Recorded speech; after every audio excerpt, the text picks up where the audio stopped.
Welcome back to Channel Run. I'm back on the old Harbor Freight manual tire changer. You've seen me work on this in the past, but one of the requests I've had is, can you show us how to do one with using a four-wheeler tire and a side-by-side tire? And they are a bit more complicated, and there's one of the problems is holding the rim down, because you're generally on a regular rim you have the lug nuts to hold the rim in place, and on this one here it's a little bit different, but you can do it. I don't have one to take off, but I have one to put on, so I'm going to go ahead and do that. So it just goes on, says thanks a lot for everything that you do, and by the way, it's time for some new gloves. So yeah, these gloves are about had it, but I just haven't gotten around to it. So let's go ahead and pop this new tire onto this brand new rim. All right, so let's go ahead and get our rim. And like I said, with a regular rim, you have the lug nut holes to actually help you hold it in place. On these tire changes, Michelin tire changes, there's a pin that comes up through, and I've welded it a number of times, and it just doesn't seem to hold. I don't think it has anything to do with my weld. It's just cheap metal or something. But with that said, it could be my weld. So we have here a brand new rim, just like this here. See if I can get it out without banging it up. Ooh yeah, nice shiny new rim. Now I've also got to put the air plug in it as well. So with this, there's generally a pin that comes up through, and I have different bolts that I slide down through. So I'm going to do the same thing with this one here. I'm just going to kind of slide it down just to kind of keep that from turning.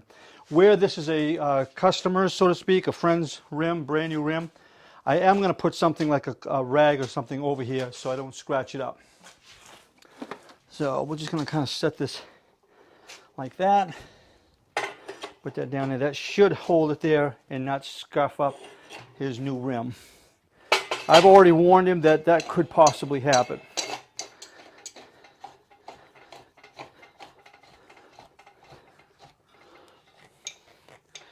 Now it comes with a new valve, and I'm sure I can find the link of where he got this. Gonna go ahead and put the new valve in. And if you don't have one of these, this also removes valve stems as well, old valve stems. It also helps you put them in.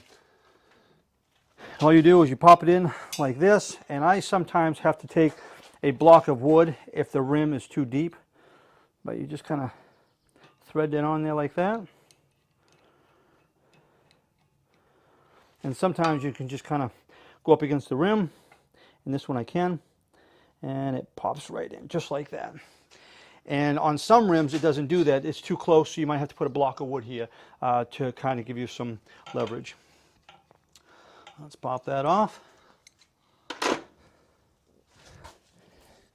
Now for our tire.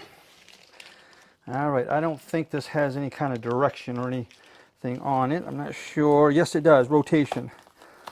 So we have to make sure that this is in the right rotation, and this is the front, so the rotation is this way. So he just needs to know that when he puts this on his wheeler, this is going to have to be on the right side.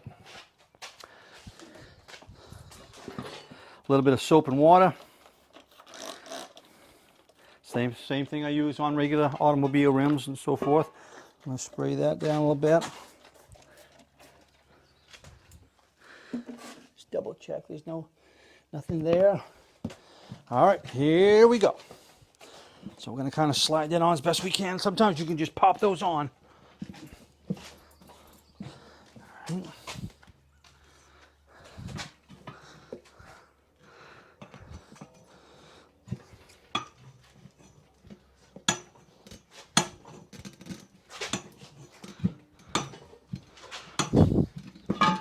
All right, there's the first one.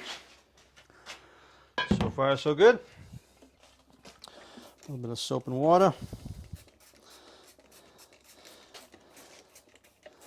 I have used bead seal on this stuff before. I don't like it because when you go to take the tire back off, it's an absolute mess. And yeah, I'll do what I can to get some new gloves. All right, here we go. Yeah, they're worn a little bit. Okay, let's go ahead and pop this on. Just like with the automobile tires, you want to get it down there in the valley. Just like that.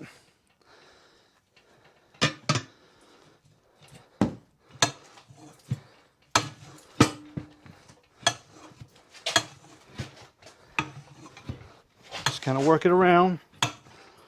Just slide right in.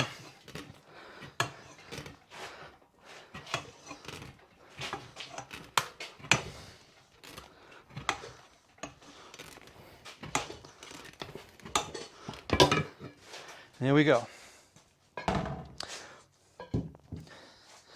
Now what I'm going to try to do is I want to seat that as much as I can on that bottom, because when we put some air on it, we want if we pull up on this a little bit, that should suck it right in, suck the tire right in. So let's get some air. I'm going to remove the valve itself, see if that will help me seat that a little quicker. That's the valve right there.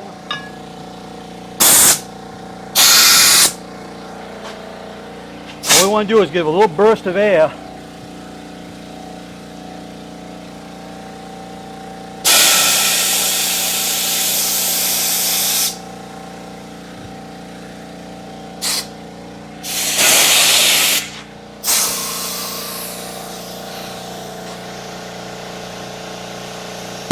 There we go. Get the valve back in. Right there. 7 pounds. Seating them can be kind of tough. I think I put probably a little bit more than 20 pounds in there to seat that, but